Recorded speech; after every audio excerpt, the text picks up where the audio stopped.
Ah, welcome, young traveler. You have finally arrived at my humble shop. Oh, but of course I knew you were coming.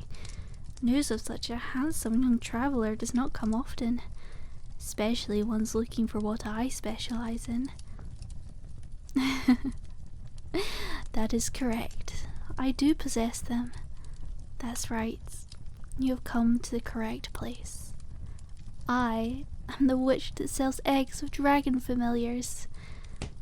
And you're in luck, for I have just received a shipment of a whole new supply. From wyvern to drake. In fact, I think I even have a hydra hanging around somewhere. Oh, my. Don't you just look like a kid in a candy shop? Well then, why don't you take a seat over there for our consultation? Oh goodness! Did you think you could just walk in here and pick up any old egg and I'd let you take it? Well, it is clear you are unfamiliar with familiars. Let me tell you how this is going to go. We shall sit down and have a little chat. I'll serve you some tea and then I'll just ask you a few questions to gauge your personality. Then I shall read your tea leaves, and finally, based upon all these factors, I shall pick a selection of a few eggs. I'll tell you about them and finally you can pick one that calls to you. I shall then pack it up and you'll be on your way. Truly, it shouldn't take too long, dear. Perfect. Then make yourself comfortable, and I'll go prepare some tea.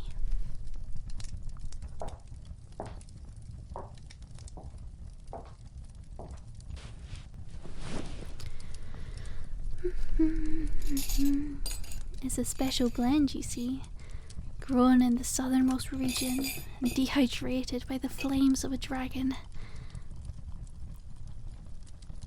Well, it's a tradition passed down through the ages for you adventurers to find their perfect familiar. Some say it's utter hogwash, but some say it's incredibly important. Well, I think that fate is something you shouldn't take lightly. I believe one's destiny can be found in the smallest of things. Here you are then, dear. It's a bit hot, so do take care, okay? So then, would you mind me asking a couple of questions? Perfect. With what elements do you most align yourself with? You are familiar with the basic elements of magic, aren't you? Fire, earth, water, and wind?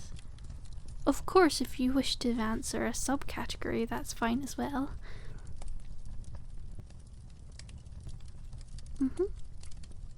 Excellent. Then, do you care more about offense or defense when in battle? Intriguing. In one word, would you be able to describe your personality for me? For example, are you confident? Intelligent? Hot-blooded?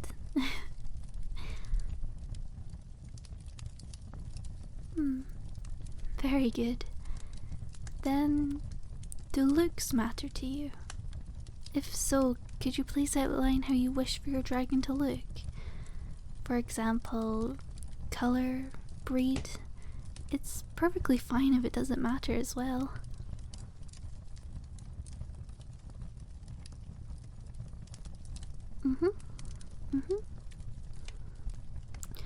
What kind of adventures do you partake in? Grand quests, or perhaps an everyday hero? Well, isn't that lovely? Us humble village folk do look up to your lot, looking out for us like you do. Well, I think I have a clear enough gauge on what you would be interested in. Now, if you're all done with your tea, could I please take a look?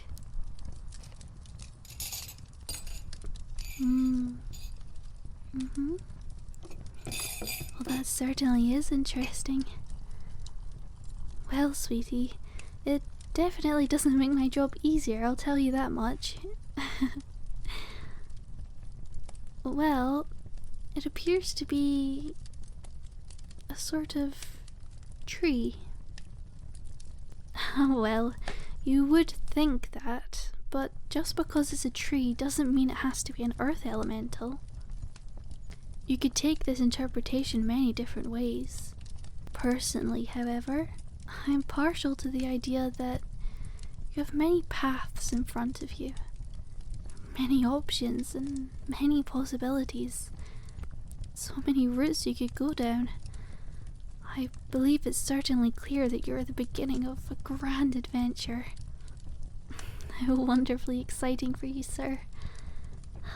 Now then, please excuse me for a moment. I know just what eggs to show you.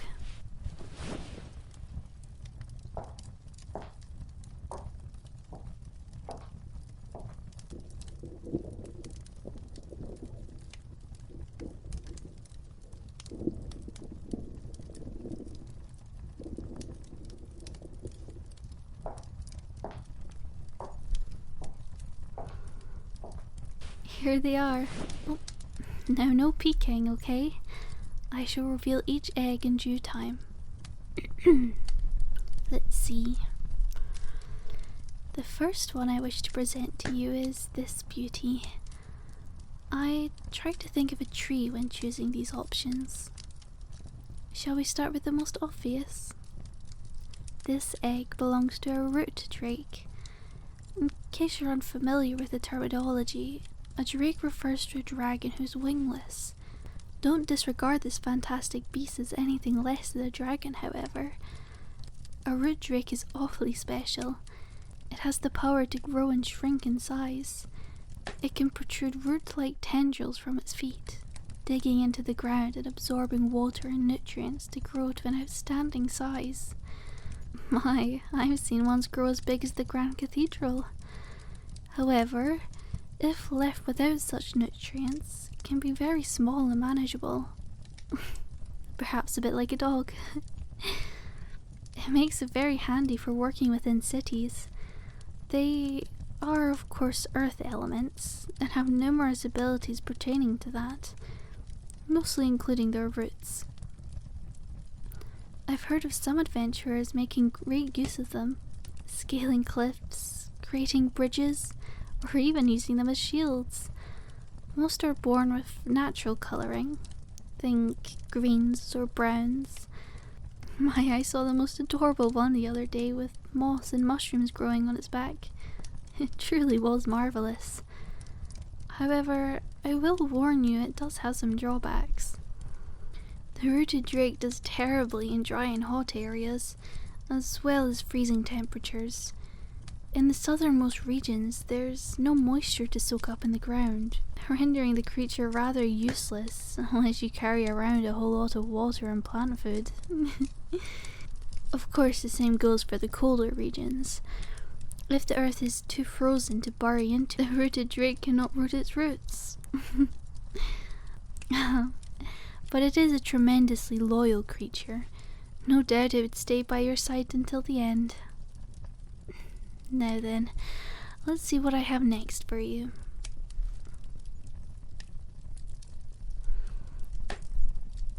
Ah, that's right.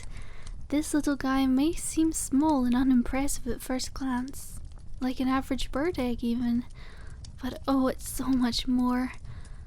I believe, probably, maybe, I think that it's a sort of virus, a shapeshifter of sorts. Let me explain. This little fella is, a Falcon beaked tree atravus. What? No, I didn't just come up with that just now. It's like totally legit. Anyway, this little guy could transform between bird and a dragony birdie thing. Hey, don't look at me like that. There's very little research done on these things. They were newly breeded and pretty experimental. There isn't too much data on them. I have, however, seen one in practice before, so I do have a little information on them. In casual settings, these creatures appear to be an average bird, and an obedient one at that. It could be used for a multitude of things, from delivering messages to being a spy. But upon command, this creature will turn into a great beast. It will grow into the size of a large horse, perhaps even a bit bigger, with the most magnificent feathered wings. What? No, it's not a griffin. What's the difference? Oh, well. Oh, yes. This guy doesn't have front legs. Of course. Of course. It stands on its hind legs. Oh. Well, yes, I suppose it is a bit like a chicken. Hey, don't give me that look. This creature is truly a sight to behold. There isn't a single creature that can match the speed and climbing abilities of it. An excellent mode of transport for an adventurer who travels a lot. This beast needs little breaks and could go long periods of time without water, food, or rest. Not to mention it's strong and can carry a lot of items. It may not be the best at combat, but it definitely makes up with it in terms of practicality. It's not entirely incompetent in fighting, however. Being a wind element, it can project a loud vocal blast of air, knocking enemies down and making them easier to attack. Anyhow, shall we move on to the next one?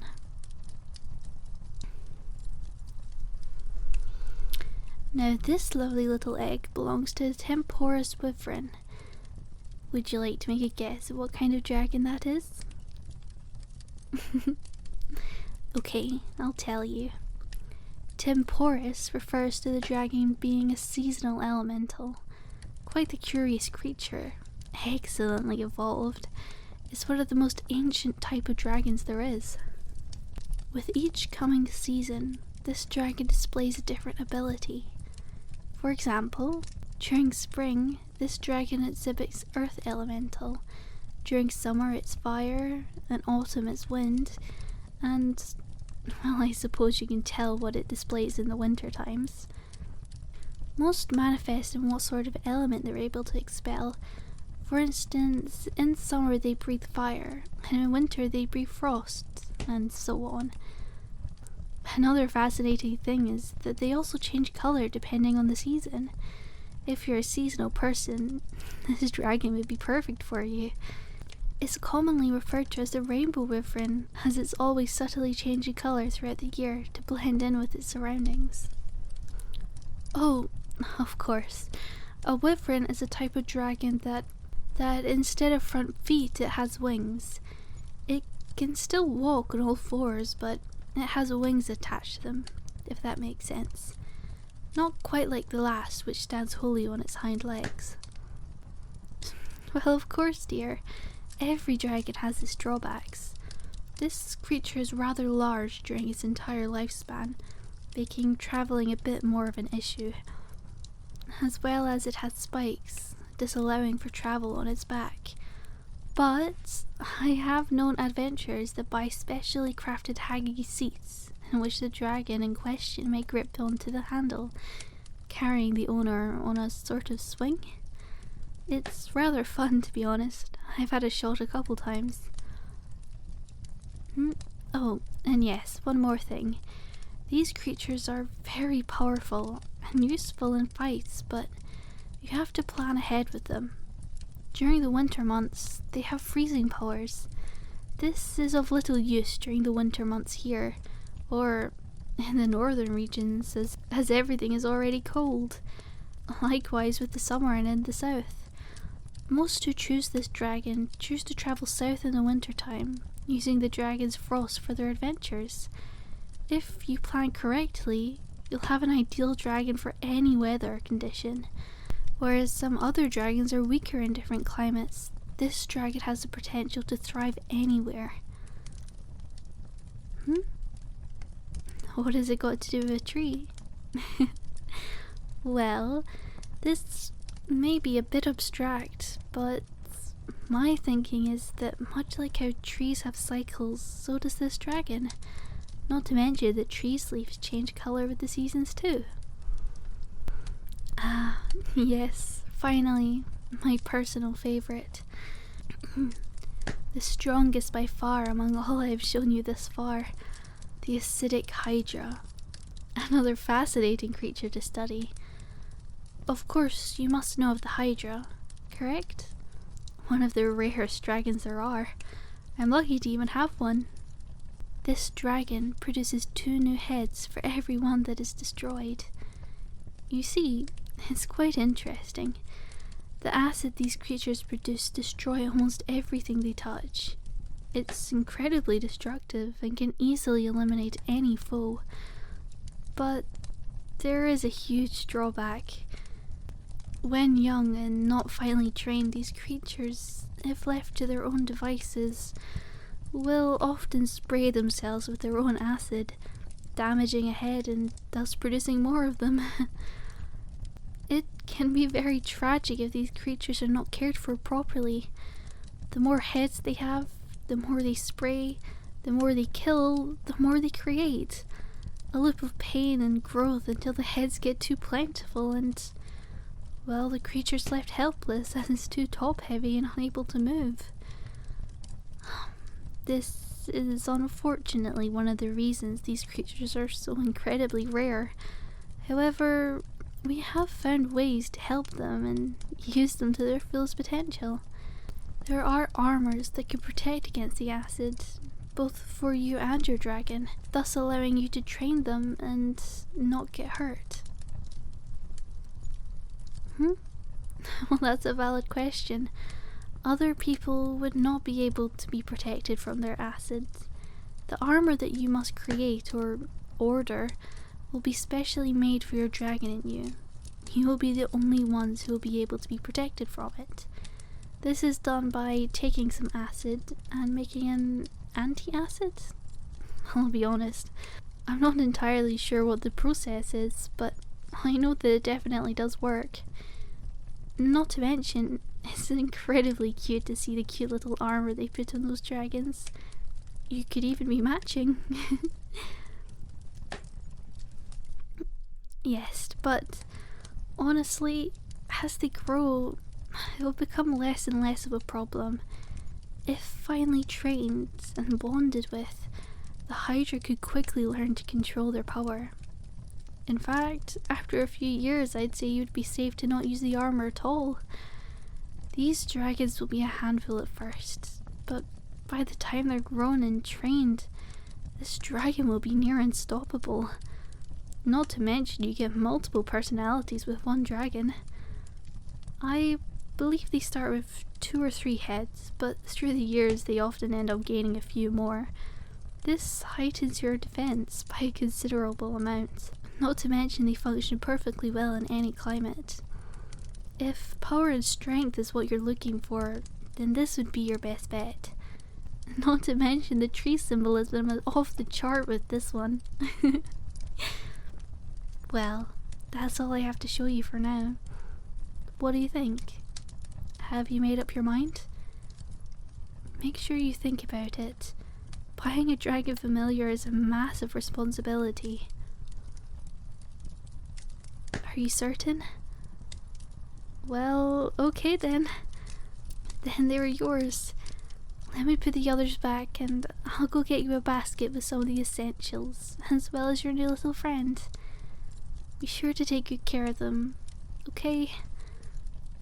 Oh yes, and good luck on the next branch of your adventure.